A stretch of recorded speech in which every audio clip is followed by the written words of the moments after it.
Paham gitu, terus kula suwun tauhid sing diajaro Kanjeng Nabi ngangge akal itu tanamno. Mergo iku sing nyelametno ila yaumil qiyamah. Mulane kula niku umpama Nabi kok duwe tongkat kula ya ora seneng. Karena nanti umatnya dituntut duwe tongkat kaya Nabi Muhammad. Mulane gejolakane Sayyidina Umar ketika anak Kanjeng Nabi kapundhut jare Sayyidina Umar, kamu sungguh hebat ndak kayak Nabi Musa bawa tongkat. Umpama jenengan nggo tongkat ku ngel-ngelo umatnya, mergo ngalor kidul kudu nggo napa? Tongkat. Jare Sayyidina Umar muji-muji Nabi itu. Lho itu nyata lho iki. Kula nu ngrasakno tenan, ini kisah nyata. Ada seorang guyonan ya anekdot. Memang sebetulnya itu anekdot, tapi itu mengganggu, sama-sama mengganggu. Katanya Muhammad tuh kekasih Tuhan. Kenapa dia pas perang Khandaq, perang Uhud kok kalah? Kalau kekasihnya ngapain dibikin kalah? Kanjeng Nabi pas perang Uhud kan kalah. Mung kekasihnya kok dibikin kalah. Terus dari umat Islam ya rodok dawak wong iki ya rodok kacau. Memang Tuhan punya watak gitu, ngelihat anaknya disalib ya dibiarin. Kacau tuh. Artinya itu masuk akal. Kalau sama-sama janggal, logika ini juga janggal kan? Karena membiarkan anaknya, itu kan terus repot.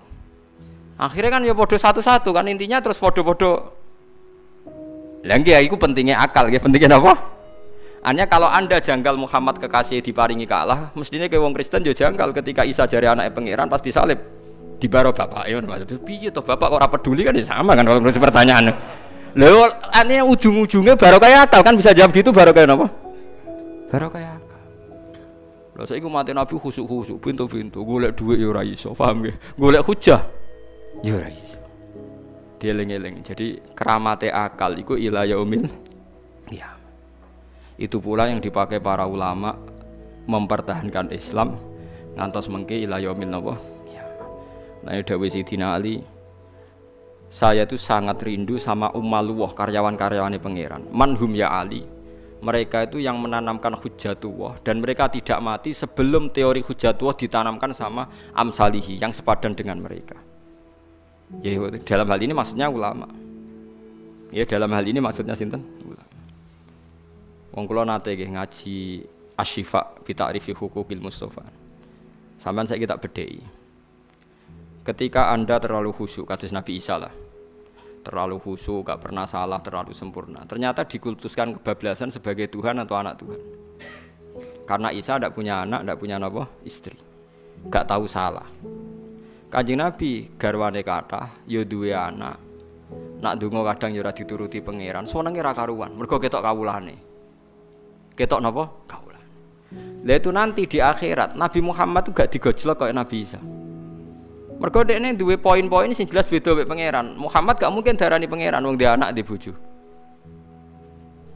Nah Isa gara-gara ra dia anak bojo sampai disalahpahami dadi pangeran. Mulane Nabi Isa digojlok mek pangeran. A anta qulta linnasi takhiduni wa ummiya ilahaini min dunillah. Sah kowe disembah ku mergo kowe dhewe sing ngajari supaya wong nyembah kowe. Wah, bengok-bengok Nabi Isa perkarane.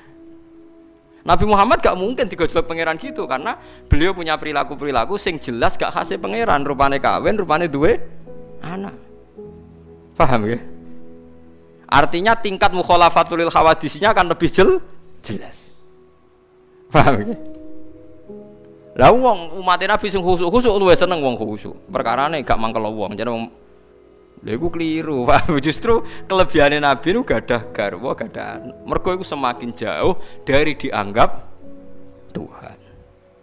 Nah Isa ra di anak, ra di bojo, wonge alusan. Akhire dicipta, disangka dadi pangeran.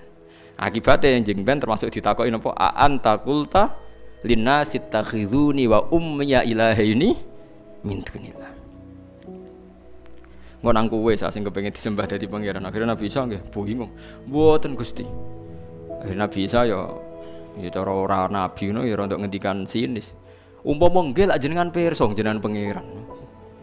In kuntu qultuhu faqat alim ta'lamu ma fi nafsi wala a'lamu ma fi nafsi. Umpama nggih lak jenengan pirsa. Tapi apapun itu Nabi Muhammad gak digojlok pangeran ngono. Mergo sak kultus-kultuse umate ning Nabi ora bakal darani Nabi Muhammad itu pangeran to anake pangeran. Bahkan umate Nabi sak donya ku nambahi sifat kanggo Nabi al-a'rad al-basyariyah, bahwa Muhammad benar-benar punya sisi kemanusiaan. Paham gitu. Terus mulane kena ndonga kadang ra mandi sing syukur, mergo ketok kawulane. Paham nggih? Mandi ya syukur, gak mandi. Misalnya mandi alhamdulillah Gusti jenengan turuti, nek ra mandi alhamdulillah ketok ra pangerane. Lan Kanjeng Nabi ndonga supaya Abu Thalib Islam, mboten dituruti pangeran. Paham nggih? Ndonga supaya Wahsy dilaknati pangeran. Sing dituruti malah Wahsy masuk napa? Islam. Kanjeng Nabi ki seneng mawon nggih, tenang mawon. Mergo ngetokno ubudiyah, ngetokno tawakale ning keputusane Allah Subhanahu wa taala.